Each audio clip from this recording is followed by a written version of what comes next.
हाँ, इस वीडियो में हम design of two way slab के बारे में देखेंगे। उससे पहले अगर आपको हमारे चैनल स्ट्रक्चरल डिज़ाइनर अच्छा लगा हो तो प्लीज़ उसको सब्सक्राइब कर दीजिए, जिसकी वजह से हमारे चैनल के लेटेस्ट अपडेट आपको आते जाएंगे। अब हम इस वीडियो में देखेंगे step by step procedure for design of two way slab. उसमें सबसे पहली स्टेप होती है अपनी to identify the type of slab. अभी जैसे हमको पता है टू वे स्लैब जब चारों तरफ से सपोर्ट होगा तभी टू वे स्लैब डिज़ाइन किया जाता है। उसमें भी अगर LY/LX रेशो लेस देन 2 होगा, लेस देन और इक्वल टू 2 होगा, तभी टू वे स्लैब कंसिडर करते हैं। अब हम कंसेप्ट देख लेते हैं इफेक्टिव डेप्थ की कंसेप्ट। अभी ये जो फिगर हमारे सामने आई वाली ये जो ब्लू पोर्शन है ये स्लैब का कंक्रीट पोर्शन है, और ये जो रेड पोर्शन है ये स्लैब के रेनफोर्समेंट का कट पोर्शन है। अभी जैसे हमको यहाँ पे दिखता है कि टोटल टॉप से लेके बॉटम तक स्लैब की जो भी हमारी डेप्थ है स्लैब की, उसको हम कैपिटल डी कहते हैं, उसी को हम ओवरऑल डेप्थ कहते हैं। और जो स्मॉल डी है हमारा, मतलब जो ये जो टोटल डेप्थ में से इफेक्टिव कवर माइनस करने के बाद जो डी आता है उसको हम उस स्मॉल डी को इफेक्टिव डेप्थ कहते हैं। अभी इफेक्टिव कवर मतलब जो भी हमारा रेनफोर्समेंट का सेंट्रॉइड है वहां से लेके तक जो हमारा एक्सट्रीम लेवल आउटमोस्ट पोर्शन है स्लैब का, उसका जो डिस्टेंस है उसको हम इफेक्टिव कवर कहते हैं। और टोटल ओवरऑल डेप्थ में से इफेक्टिव कवर माइनस करने के बाद इफेक्टिव डेप्थ मिलता है। अब ये इफेक्टिव डेप्थ हम कैसे निकालते हैं हमारे स्ट्रक्चर में वो देखते हैं। तो assume the effective depth D assume of the slab. अभी ये हम as per page number 39 clause number 24.1 इसके ऊपर से निकालते हैं। अभी इसमें भी जैसे हमने इसके पहले देखा था कि वन वे स्लैब में ये कैसे निकालते हैं, उसी प्रकार इसमें भी उसके लिए अलग अलग कंडीशन है, वो हम देखते हैं कैसे।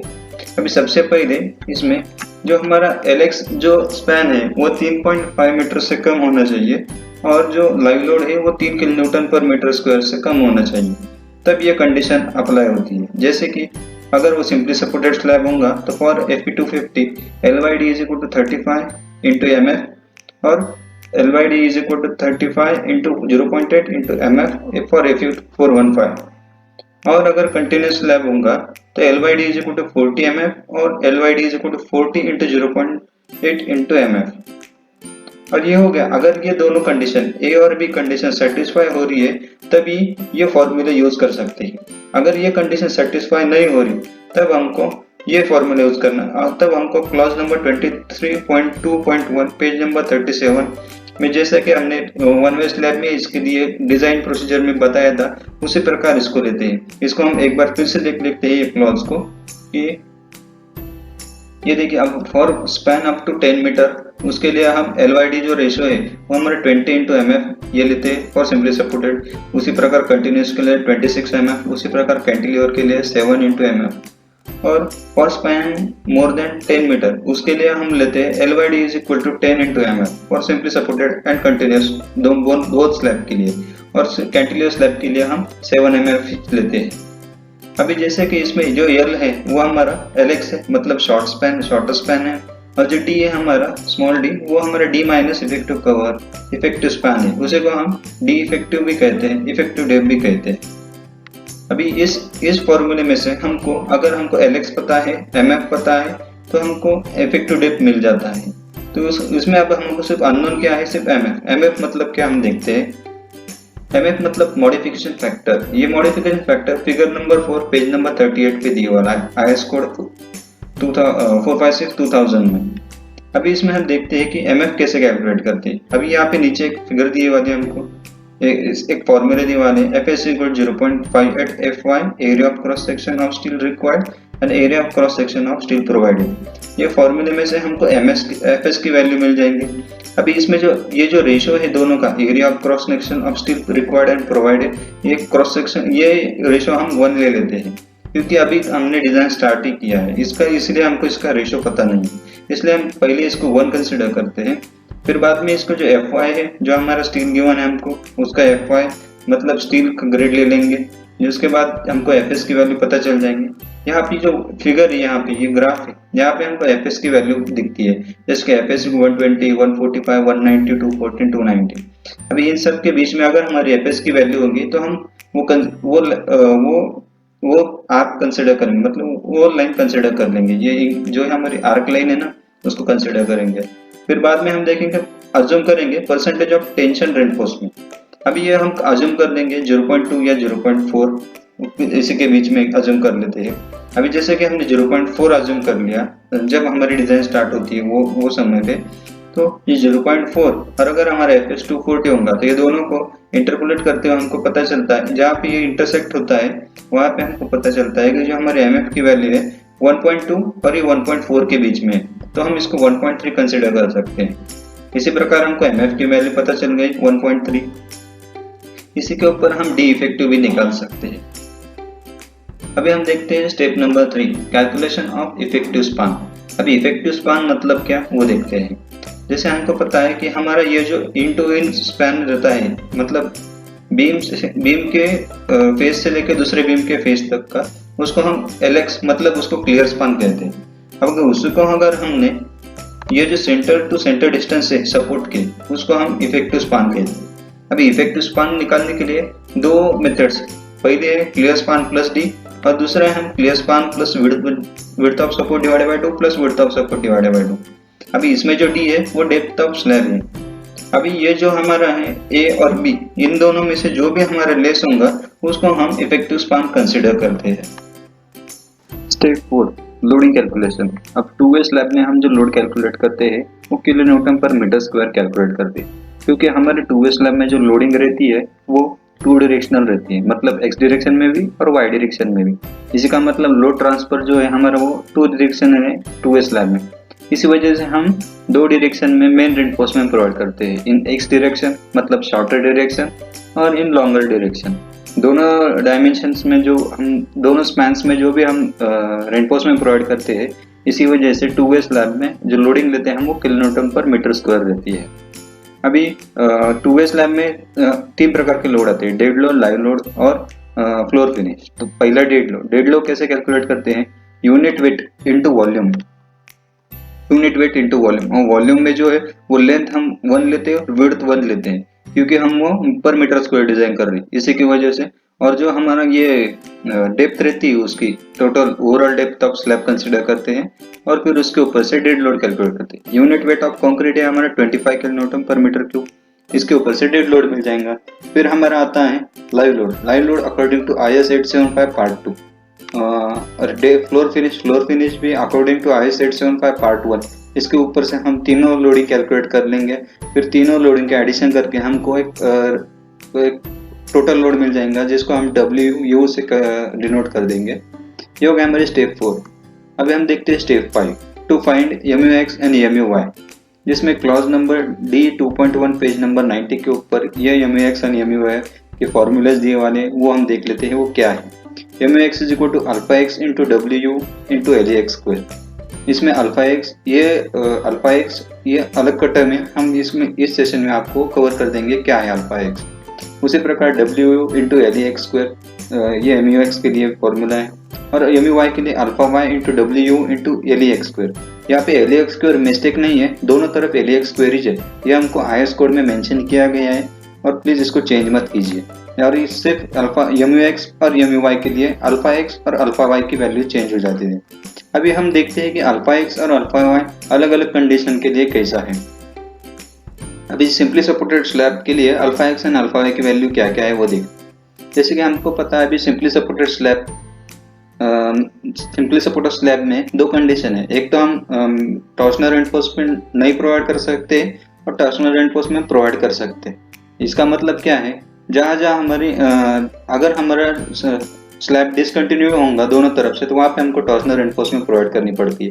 पर इसको हम नहीं भी प्रोवाइड किए, अगर उसकी डेप्थ भी बढ़ा दी स्लैब की तो भी हमारा स्लैब डिजाइन हो सकता है। इसलिए यहाँ पे दो कंडीशन आ गई। तो जहाँ पे टॉर्सनल रेनफोर्समेंट नहीं प्रोवाइड करनी है वहाँ पे टेबल 27 यूज करना पड़ता है, और जहाँ पे टॉर्सनल रेनफोर्समेंट प्रोवाइड करनी है वहाँ पे टेबल 26 यूज करना पड़ता है। अभी टेबल 27 और टेबल 26 मतलब क्या वो भी देख लेते हैं हम, उसमें क्या है एक्चुअली वो देखते हैं। अभी टेबल 27 में क्या आएगा, ये सिंपली सपोर्टेड स्लैब होने की वजह से यहाँ पे सिर्फ पॉजिटिव मूवमेंट आएंगे इन एक्स डायरेक्शन और इन वाई डायरेक्शन। अभी वो देखते हैं हम कि यहाँ पे सबसे पहले LY/LX रेशियो कैलकुलेट करना पड़ता है। अगर आपका LY/LX रेशियो अगर 1 होगा तो हम उसकी alpha x and alpha y की वैल्यू लेके हम उसके MUX एंड MUY कैलकुलेट कर लेंगे। उसी प्रकार अगर उसका सिर्फ LY/LX रेशो कंसिडर करके उसकी alpha x and alpha y की वैल्यू कैलकुलेट कर सकते हैं। ये होगा टेबल 27 के बारे में। अभी टेबल 26 देखते हैं। ये टेबल 26 में जो आखिरी वाला 9th वाला पोर्शन जो है वो है हमारा सिंपली सपोर्टेड स्लैब के लिए, क्योंकि यहाँ पे दिया हुआ है 4 edges are discontinue. Simply supported slab में वही रहता है। इसमें हम टॉर्सनल रेनफोर्समेंट कंसिडर करते हैं और उसके ऊपर से यहाँ पे हमने अल्फा एक्स और अल्फा वाई की वैल्यूज कैलकुलेट की है। यहाँ पे पॉजिटिव मूवमेंट दी हुई, मतलब हमारा जो सिंपली सपोर्टेड स्लैब रहता है उसका मिड पोर्शन में ही पॉजिटिव मूवमेंट रहती है और उसके सपोर्ट के ऊपर वो नेगेटिव मूवमेंट्स रहती है। नेगेटिव मूवमेंट यहाँ पे नहीं रहती सिंपली सपोर्टेड स्लैब में। इसी के ऊपर से हमने यहाँ पे कैलकुलेट कर लिया अल्फा एक्स वाली। सेम हम जैसा अभी किया था वैसे कैलकुलेट करेंगे। ये जो ऊपर दिखता है ये हमारा LY/LX का रेशो है, वो देखेंगे। अगर LY/LX का रेशो हमारा 1.2 होगा तो उसको लिए हमारे अल्फा एक्स की वैल्यू क्या हो जाएंगी 0.072, और उसी प्रकार ये अल्फा वाई का कॉलम है जिसमें हमारे अल्फा वाई की वैल्यू है वो हमारे 0.056 हो जाएंगी। ये हो गया सिंपली सपोर्टेड स्लैब के लिए। अभी ये जो अदर कंडीशन है 1 2 3 4 5 6 7 8, ये कंडीशंस क्या है? अगर हमारे टू वे स्लैब में एक तरफ सपोर्ट होगा, एक तरफ स्लैब होगा, कंटिन्यूटी होंगी, दूसरी तरफ डिसकंटिन्यूटी होंगी, ऐसे अलग अलग कंडीशंस के लिए यहाँ पे अल्फा एक्स और अल्फा वाई की वैल्यू दी वाली। यहाँ पे alpha x and alpha y की वैल्यू कैसे दी है? अभी ये देखिए negative movement and positive movement. अभी नेगेटिव मूवमेंट ये जो कंटिन्यूस एज है हमारा वहाँ के सपोर्ट की वहाँ के नेगेटिव मूवमेंट्स दी वाली है, और ये जो पॉजिटिव मूवमेंट है वो मिड स्पैन के लिए पॉजिटिव मूवमेंट दी वाली है। इसी प्रकार सेम अल्फा एक्स के लिए और अल्फा वाई के लिए दोनों के लिए। इसका मतलब क्या है? हमको 4 मूवमेंट्स मिलेंगे। इन एक्स डायरेक्शन 2 मूवमेंट्स मिलेंगे, इन वाई डायरेक्शन 2 मूवमेंट्स मिलेंगे। मतलब अल्फा एक्स पॉजिटिव मिलेगा, अल्फा एक्स नेगेटिव मिलेगा। उसी प्रकार अल्फा वाई पॉजिटिव मिलेगा, अल्फा वाई नेगेटिव मिलेगा। अभी हम ये कंडीशंस क्या है वो देखते हैं एक बार ठीक तरह से। अभी ये देखो पहली कंडीशन जो है हमारा इंटीरियर पैनल के लिए, जैसे कि चारों तरफ से हमारा स्लैब होगा। दूसरी कंडीशन क्या? शॉर्टर स्पैन में हमारा डिसकंटिन्यूटी है एक ही तरफ से, बाकी तीनों तरफ हमारा जो ये क्या कंटिन्यूटी है। उसी प्रकार यहाँ पे लॉन्गर स्पैन में डिसकंटिन्यूटी है, यहाँ पे दोनों तरफ डिसकंटिन्यूटी है। अब ये जो सारे कंडीशंस हैं, ये कंडीशंस के ऊपर हमारे अल्फा एक्स और अल्फा वाई की वैल्यू चेंज हो जाती है। ये सब आप कंडीशन एक बार नोट डाउन कर लीजिए या तो फिगर आउट कर लीजिए आपके आईएस कोड में, जिसकी वजह से आपको वो आपकी कंडीशन कौन सी है वो जल्द से जल्द पता चल जाएगी। अभी जैसे अभी अब तक हमने देखा अल्फा एक्स अल्फा वाई क्या है क्या नहीं। अभी alpha x and alpha y कैसे चेंज होता है हम देखते हैं। मतलब मिड स्पैन के लिए क्या लेना, सपोर्ट के लिए क्या लेना। जैसे अभी यहाँ पे फिगर दिखती है, ये जो हमारे मिड स्पैन है वहाँ पे पॉजिटिव मूवमेंट्स आती है और जो सपोर्ट है वहाँ पे नेगेटिव मूवमेंट्स आती है। अभी जैसे हमको पता है कि अब अगर हमने एक्स डायरेक्शन मतलब शॉर्टर स्पैन में देखा तो जो अल्फा वाई की नेगेटिव वैल्यू है वो ये साइड में होंगी और जो पॉजिटिव वैल्यू है वो मिड स्पैन के लिए होंगी। उसी प्रकार जो हमारा लॉन्गर स्पैन है उसमें देखेंगे तो जो हमारी नेगेटिव वैल्यू है वो सपोर्ट्स के लिए रहती है और जो पॉजिटिव वैल्यू है वो मिड स्पैन के लिए रहेंगे। इसी के ऊपर से हम तीनों मूवमेंट्स कैलकुलेट कर देंगे, सॉरी चारों मूवमेंट्स कैलकुलेट कर देंगे। चारों मूवमेंट्स कैलकुलेट करने की वजह से हमको 4 अलग अलग AST मिलेंगे, वो हम देखते हैं कैसे आगे। अभी हम देखते हैं स्टेप 6। ये इससे पहले वाले स्टेप ने हमने मूवमेंट कैलकुलेट कर ली। अभी हम कैलकुलेट करेंगे। अभी हम देखेंगे जो भी हमने मूवमेंट कैलकुलेट किए उसके ऊपर से डी रिक्वायर्ड हमारा डी रिक्वायर्ड जो आएगा वो डी अज्यूम से ज़्यादा है या कम है, उसके ऊपर से हम उसको सेफ या नॉट सेफ ये बता सकते हैं। अभी जैसे चेक फॉर फ्लेक्चर कैसे करते हैं हम देखते हैं। हम सबको पता है कि applied movement is equal to resisting movement होना चाहिए। Applied movement is equal to resisting movement होना चाहिए, जिसकी वजह से हमको क्या ये हमारा बेसिक रूल है। मतलब अगर हमारा applied movement is equal to resisting movement होगा तो हमारा स्ट्रक्चर स्टेबल होगा। अभी अप्लाइड मूवमेंट मतलब क्या, जो अभी हमने MU निकाला था वो, और रेजिस्टिंग मूवमेंट मतलब क्या, जो स्ट्रक्चर से हमको मिलता है MU लिमिटिंग। तो इसी के ऊपर से हमको पता चल जाएंगे। अभी MU limiting 3 depend upon grades of steel, मतलब Fe250 के लिए अलग, Fe415 के लिए, Fe500 के लिए। जो आपके लिए सही जो आपका रेनफोर्समेंट है उसके ऊपर से आप वो MU लिमिटिंग का फॉर्मूला वहाँ पे पुट कर दीजिए और MU की वैल्यू और FC के B की वैल्यू पुट कर देंगे, फिर हमको D पता चल जाएगा। मतलब इसमें सिर्फ D अननोन रहेगा। अभी B की वैल्यू 1000 रहेंगी जो कि हम 1 मीटर के लिए डिजाइन कर रहे हैं, और FC की वैल्यू आपकी जो गिवन है वो ले लेंगे। तो इसके ऊपर से हमको डी रिक्वायर्ड यहाँ पे पता चल जाएगा। डी रिक्वायर्ड पता चलने के बाद हम डी रिक्वायर्ड और डी अज्यूम इन दोनों का कंपैरिजन करेंगे। मतलब जो हमने पहले अज्यूम किया था सेकंड या थर्ड स्टेप में, और ये जो हमारा अभी अभी ये स्टेप में जो डी रिक्वायर्ड निकला, इन दोनों को कंपेयर करेंगे। उससे हमको पता चलता है अगर डी रिक्वायर्ड डी अज्यूम से कम होगा तो हमारा डिजाइन सेफ है, अगर डी रिक्वायर्ड डी अज्यूम से ज्यादा होगा तो हमको रीडिजाइन करना पड़ेगा, और जो हमारी डेप्थ है अज्यूम की वाली वो बढ़ानी पड़ेगी। ये हो गया चेक फॉर फ्लेक्चर। उसी प्रकार हम जो अभी AST निकालते हैं वो AST हमारे मोमेंट्स के ऊपर डिपेंड है। अभी MUX, minus MUX, MUY minus MUY, इसके ऊपर से हम ASTX, ASTY ये कैलकुलेट कर देंगे, और 4 मूवमेंट के लिए 4 AST आएंगे और वो 4 प्रोवाइड कर देंगे हमारे स्ट्रक्चर के ऊपर। अभी हम सिर्फ यहाँ अभी अगले स्टेप में हम सिर्फ ASTX कैसे निकालते हैं वो देख लेंगे। आप बाकी चारों AST सेम स्टेप यूज करके अपन निकाल सकते हैं, आप प्लीज वो ट्राई कर दीजिए। अभी हम देखते हैं to find area of main reinforcement. अभी ये हमको क्लॉज नंबर 26.5.2.1 में पेज नंबर 48 पे दिए वाला है कि हाउ टू, उसके लिए मिनिमम रेनफोर्समेंट का फॉर्मूला वो क्लॉज के ऊपर दिए वाला है। अभी देखते हैं कि मेन रेनफोर्समेंट कैसे कैलकुलेट करते हैं। अभी आप सबको पता है कि सबसे पहले हम PT कैलकुलेट करेंगे। PT इज इक्वल टू ये जो फॉर्मूला है PT का, इसमें सिर्फ ये MU की वैल्यू है, MU की वैल्यू की जगह पे हम MUX की वैल्यू डाल देंगे, जिससे हमको PTX पता चल जाएगा। अगर हम माइनस PTX निकालना चाहते हैं तो यहाँ पे MU की जगह पे माइनस MUX डाल देंगे, और उसी प्रकार अगर हम PTY निकालना चाहते हैं तो यहाँ पे MU की जगह माइनस MUY डाल देंगे, और यहाँ पे अगर माइनस PTY निकालना चाहते हैं तो यहाँ पे माइनस MUY डाल देंगे, जिसकी वजह से हमको PT के अलग अलग इसके लिए वैल्यू मिल जाएंगी। और ये PT की वैल्यू मिलने के बाद हम वो PT की वैल्यू को PT मिनिमम से कंपेयर कर देंगे। जो PT मिनिमम अगर ज्यादा होगा तो हम PT मिनिमम कंसिडर करेंगे, और PT ज्यादा होगा तो हम PT कंसिडर कर देंगे। तो PT मिनिमम क्या है? PT minimum is equal to 0.15% of total cross section area for FE250, और PT minimum for FE415 FE500 क्या है? 0.12% of total cross section area. अभी ये दोनों चीजें देख लेंगे और PT और PT मिनिमम कंपेयर करेंगे, जो मैक्सिमम होगा उसको कंसिडर कर लेंगे। इस स्टेप में हम 2 पॉइंट AST निकालेंगे। अभी AST कैसे कैलकुलेट करेंगे? PT और PT मिनिमम के ऊपर से हम AST निकालेंगे। जब हमारा PT मैक्सिमम होगा तब हम ये फॉर्मूला यूज करेंगे, जिसमें हमारा D है वो इफेक्टिव डेप्थ है, और B है जो हमारा 1000 है, और PT हमने इससे पहले वाले स्टेप में कैलकुलेट किया, फिर इसके ऊपर से हमको AST मिल जाएंगे। ये हो गया PT के बारे में। अगर हमारा PT मिनिमम मैक्सिमम होगा तब हम ये वाला फॉर्मूला यूज करेंगे, जिसमें हमारा D है वो ओवरऑल डेप्थ है, और PT मिनिमम अभी हमने कैलकुलेट किया था, और B जो है वो हमारा 1000 mm है, और इसके ऊपर से हम AST निकालेंगे। अभी जो भी हमारा AST होगा वो हम AST यहाँ पे प्रोवाइड कर देंगे।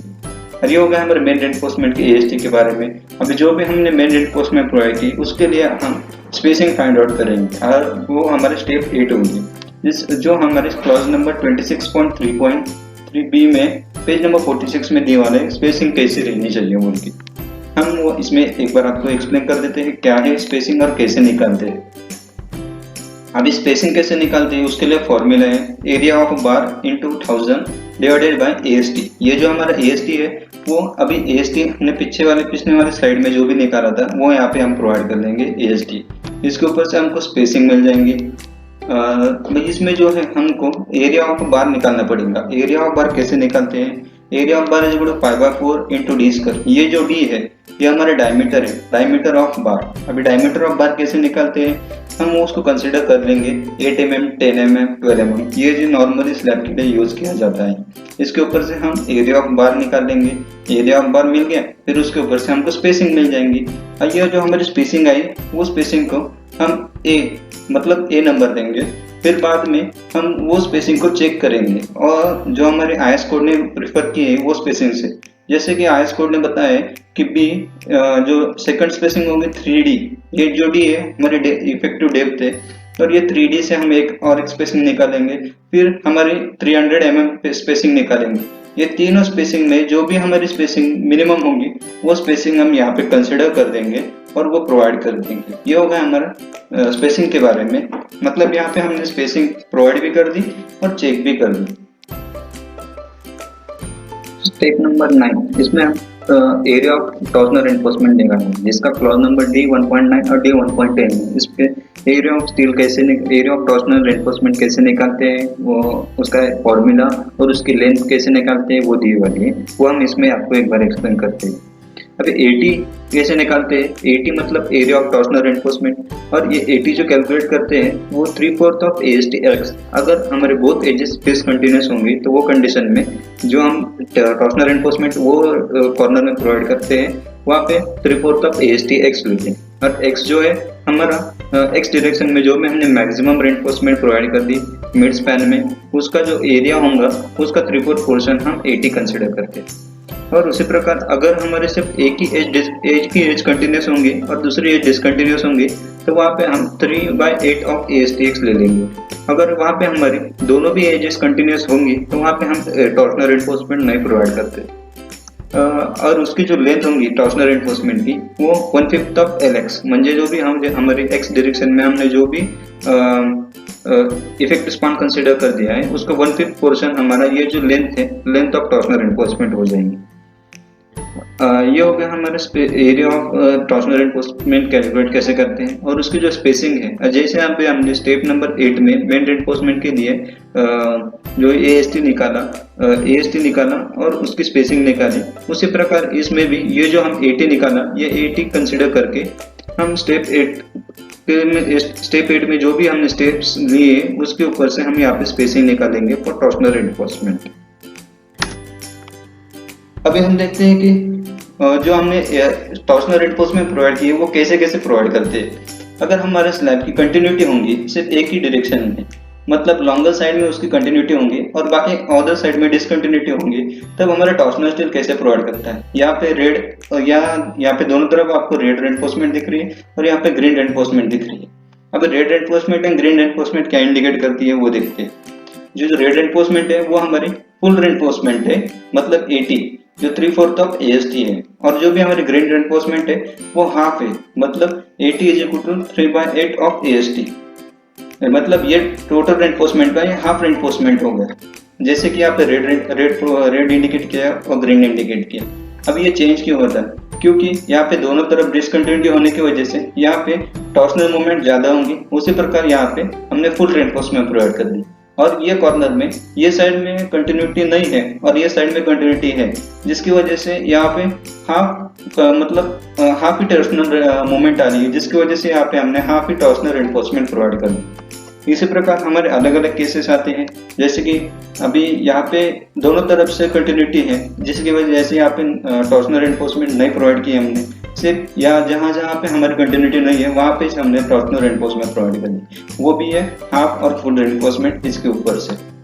उसी प्रकार अभी यहाँ तीनों साइड से कंटिन्यूटी होंगी तो यहाँ पे भी चेंज हो जाएगा, और चारों साइड से कंटिन्यूटी होंगी तो वहाँ पे कोई भी टॉर्सनल रेनफोर्समेंट प्रोवाइड करने की जरूरत नहीं है। ये हो गया टॉर्सनल रेनफोर्समेंट के बारे में और उसके स्पेसिंग के बारे में। चेक फॉर डिफ्लेक्शन, इस स्टेप में हमारा स्लैब जो भी हमने उसको डेप्थ प्रोवाइड कर दी, लेंथ प्रोवाइड कर दी, स्टील प्रोवाइड कर दिया, ये सब चीजें प्रोवाइड करने के बाद अगर वो हमारा स्लैब डिफ्लेक्शन में सेफ नहीं है तो हमको उसको रीडिजाइन करना पड़ेगा। उसके लिए अलग अलग फिर से डेप्थ चेंज करनी पड़ेंगी, फिर से स्टील चेंज करना पड़ेगा। या हम देखते हैं अगर हमारा स्लैब इसमें सेफ होता है तो हमारा स्ट्रक्चर सेफ है, तो फिर हम वो डिजाइन आगे प्रोवाइड कर सकते हैं। हम देखते हैं चेक फॉर डिफ्लेक्शन कैसे करते हैं। चेक फॉर डिफ्लेक्शन के लिए हमारा जो फॉर्मूला है वो actual L/D should be less than और इक्वल टू अलाउएबल L/D होना चाहिए। अभी एक्चुअल L/D कैसे कैलकुलेट करते हैं, वो जो है L effective divided by D assume. ये जो भी हमने चीजें स्टेप नंबर 3 या स्टेप नंबर 4 में जो भी हमने निकाला था उसके ऊपर से हम ये कैलकुलेट कर लेंगे। फिर बाद में आते हैं हमारी बारी अलाउएबल L/D। अभी अलाउएबल L/D कैसे कैलकुलेट करेंगे, जो भी हमने अकॉर्डिंग टू स्टेप नंबर 2 या तो फिर स्टेप नंबर 3 में जो भी हमने L/D का रेशियो 20 mf निकाल के जो भी हमने L/D निकाला था उसमें हम सिर्फ यहाँ पे mf की वैल्यू चेंज कर देंगे और फिर से L/D का रेशियो निकालेंगे। जो अब हम mf की वैल्यू कैसे चेंज होती है वो देखते हैं।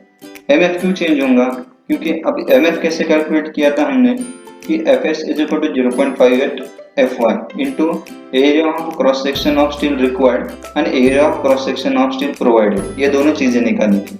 ये रेशियो हमने 1 कंसिडर कर लिया था सीधा।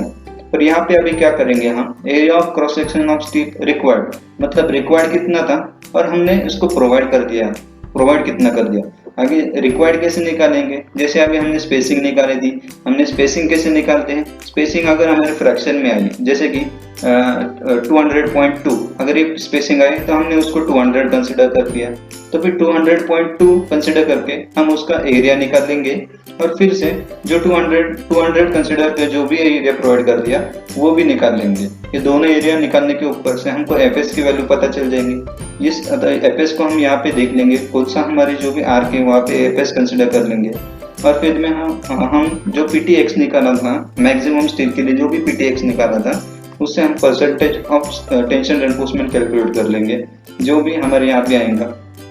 मतलब अगर हमारे 0.5 अगर पीटी होगा और जो हमारे एफएस के वाले 240 होंगे तो वहाँ पे हमको पता चल जाएगा या कुछ तो नज़दीक 1.2 के नज़दीक है। मतलब हम इसको 1.29 या तो 1.19 या तो 1.16 कंसिडर करके एमएफ की वैल्यू कंसिडर करके हम फिर से वो जो हमारा ये आया था L/D का रेशो वो फिर से कैलकुलेट करेंगे और दोनों को कंपेयर करेंगे। अगर हमारा एक्चुअल L/D कम होगा अलाइबल L/D से तब हमारा डिफ्लेक्शन में सेफ है। इसके ऊपर से हमारा 2 वे स्लैब डिफ्लेक्शन में भी सेफ हो गया और हम वो प्रोवाइड भी कर सकते हैं। ये हो गया 2 वे स्लैब के डिज़ाइन के बारे में।